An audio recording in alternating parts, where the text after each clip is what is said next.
Spinoza का जो पर्याय सिद्धांत है, थ्योरी ऑफ मोड्स, उस सिद्धांत की आज इस व्याख्यान में विवेचना की जाएगी। स्पिनोजा के अनुसार विकार या पर्याय, विकारों को पर्याय भी कहा जाता है, द्रव्य की परिवर्तित आकृतियां हैं। विकार वह है जो दूसरों पर आश्रित होता है और उसके द्वारा समझा भी जाता है। तो यानी कि विकार क्या है, मोड्स क्या है या पर्याय क्या है, ये एक तरह से वो परिवर्तित आकृतियां हैं। एक तरह से क्या है, ये परिवर्तित आकृतियां हैं और ये आकृतियां दूसरों पर आश्रित होती है और उनके द्वारा ये समझी भी जाती है। तो इस तरह से विकार या पर्याय की सत्ता द्रव्य पर निर्भर है। पर्याय सदा द्रव्य पर आश्रित होते हैं। द्रव्य के अनंत गुणों में से मानव बुद्धि केवल चैतन्य और विस्तार को जान पाती है। मानव बुद्धि सिर्फ दो ही गुणों को जानती है, एक तो चैतन्य और विस्तार। चैतन्य के पर्याय है बुद्धि और संकल्प। अब ये चेतना है ना हमारी, उसके पर्याय क्या है, बुद्धि और संकल्प, और ये विस्तार है, उसके पर्याय है गति और स्थिति। अतः पर्याय अपने अस्तित्व और ज्ञान दोनों के लिए द्रव्य पर आश्रित होते हैं। अब क्या है कि पर्याय के प्रकार क्या होते हैं, तो स्पिनोजा के अनुसार पर्याय दो प्रकार के होते हैं। एक तो है अनंत और नित्य और दूसरा है अनित्य और शांत। ईश्वर के शरीर के रूप में पर्याय अनंत और नित्य है, पर व्यक्ति रूप में पर्याय शांत और अनित्य है। देखा जाए तो वैसे तो सभी पर्याय शांत और अनित्य होते हैं, किंतु दृष्टि भेद के कारण एक ही पर्याय अनित्य या नित्य तथा अनंत या शांत हो सकता है। चैतन्य के रूप में बुद्धि और संकल्प अनंत और नित्य पर्याय है चैतन्य की दृष्टि से, और जीवात्माओं के रूप में यही अनित्य और शांत है। इसी प्रकार विस्तार के रूप में गति और स्थिति यानी कि मोशन और रेस्ट अनंत है, और विभिन्न जड़ पदार्थों के रूप में यही शांत है, अनित्य है। तो एक तरह से सभी पर्याय शांत और अनित्य होते हैं, लेकिन दृष्टिभेद के कारण कभी तो अनंत हो जाता है, कभी वो शांत हो जाता है।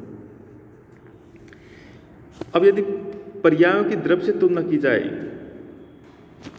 तो हम देखेंगे कि द्रव्य का अस्तित्व अनिवार्य है, लेकिन पर्याय का अस्तित्व केवल संभाव्य है, यानी कि आपातिक है, वो कंटिंजेंसी है। पर्याय हमेशा नहीं रहता। ये द्रव्य का ज्ञान और द्रव्य का अस्तित्व दोनों अभिन्न है, अर्थात द्रव्य का सार तत्व या एसेंस और उसका अस्तित्व एग्जिस्टेंस दोनों अभिन्न है।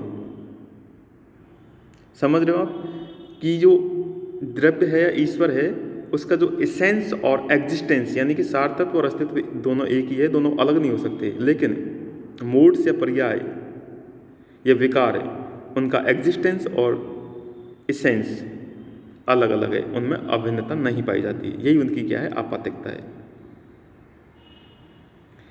यद्यपि पर्याय अपने अस्तित्व के लिए द्रव्य पर पूर्णतः आश्रित है, लेकिन इसका यह अर्थ नहीं है कि पर्यायों के बिना द्रव्य की कल्पना की जा सकती है।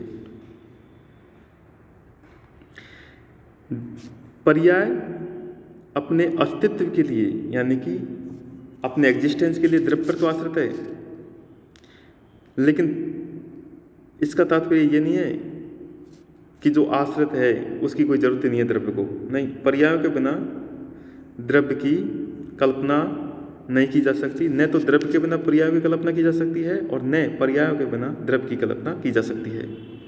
द्रव्य क्या है, नित्य विकारवान है। ये बहुत इंपॉर्टेंट परिभाषा है। द्रव्य क्या है, नित्य विकारवान है। विकारशीलता या परिणमनशीलता द्रव्य का स्वाभाविक लक्षण है। जिस प्रकार त्रिभुज की परिभाषा से त्रिभुज के अनेक गुण स्वाभाविक रूप से निगमित होते हैं, उसी प्रकार द्रव्य की परिणमनशीलता से उनके अनेक पर्याय व्युत्पन्न होते हैं। अब यहाँ पर एक कंफ्यूज हो सकता है कि नित्य द्रव्य से पर्यायों का विकारों की उत्पत्ति किस प्रकार संभव हो सकती है। नित्य द्रव्य से, जो द्रव्य नित्य है, उससे पर्याय या मोड से विकारों की उत्पत्ति किस प्रकार संभव हो सकती है। यहाँ पर प्रसिद्ध विद्वान हेगल का कहते हैं कि पर्यायों से द्रव्य का अस्तित्व सिद्ध होता है, पर द्रव्य से पर्यायों का अस्तित्व किसी भी प्रकार सिद्ध नहीं हो सकता। अर्थात द्रव्य से पर्यायों की उत्पत्ति किस प्रकार होती है, इसे स्पिनोजा ने कहीं भी स्पष्ट नहीं किया है। इसी बात को हेगल व्यंग्य के रूप में कहते हैं कि स्पिनोजा का ईश्वर उस शेर की गुफा है जिसकी ओर सभी पैरों के निशान जाते हैं, पर जहाँ से कोई भी पैरों के निशान वापस नहीं लौटते। यानी कि स्पिनोजा के ईश्वर एक ऐसी शेर की गुफा है जिसमें पैरों के चिन्ह तो जाते हुए हमें दिखाई देते हैं, लेकिन लौटते हुए हमें कभी नहीं दिखाई देते। यानी कि इससे हमें द्रव्य से पर्यायों की उत्पत्ति किस प्रकार होती है ये हमें समझ में नहीं आती। अब यह है कि यदि द्रव्य और पर्यायों के बीच किस प्रकार का संबंध है,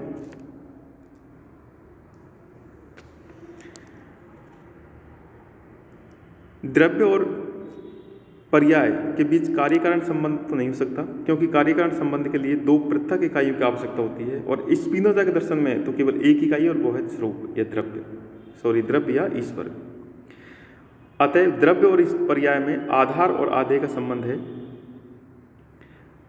पर्याय द्रव्य का सैंपल है, प्रतिदर्श है। जिस प्रकार किसी प्रतिदर्श की परीक्षा करने से संपूर्ण वस्तु के स्वरूप का ज्ञान होता है, उसी प्रकार किसी पर्याय के माध्यम से संपूर्ण द्रव्य का ज्ञान हो जाता है।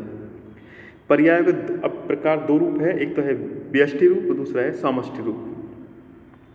व्यष्टि रूप में प्रत्येक पर्याय द्रव्य है और समष्टि रूप में सभी पर्याय मिलकर विश्व का निर्माण करते हैं।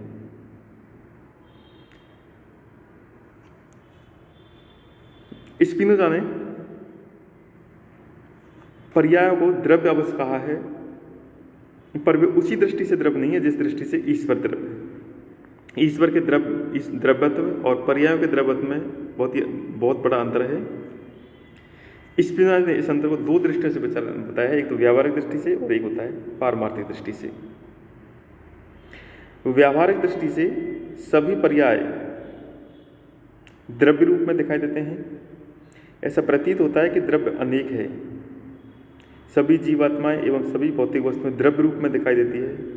पारमार्थिक दृष्टि से देखने पर केवल एक अद्वितीय द्रव्य ही दिखाई देता है। तथापि और जो तथाकथित जीवात्माएं हैं एवं भौतिक वस्तुएं वो द्रव्य नहीं केवल विकार रूप में या मोड रूप में दिखाई देती है। द्रव्य की एकता और द्रव्य की अनेकता में हमें जो अंतर्विरोध दिखता है, ये जो अंतर्विरोध दिख रहा है उसका वास्तविक कारण हमें उपयुक्त दो दृष्टियों में भेद नहीं करते हैं। इसी कारण हमें ये होता है। केवल एक ही दृष्टि से देखने पर द्रव्य की एकता और अनेकता दोनों को ज्ञान प्राप्त नहीं किया जा सकता। नित्य दृष्टि से द्रव्य की एकता एवं अनित्य दृष्टि से द्रव्य की अनेकता ज्ञान होता है। अतः स्पिनोजा के अद्वैतवाद और बहुत्ववाद में कोई विरोध नहीं है।